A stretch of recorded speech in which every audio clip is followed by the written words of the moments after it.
يعني وأقيموا الصلاة. قيل وأقيموا الصلاة القيام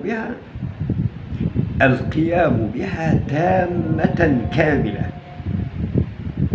بركوعها وسجودها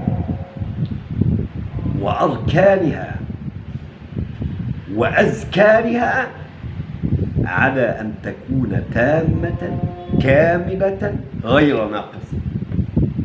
تامة كاملة غير ناقصة.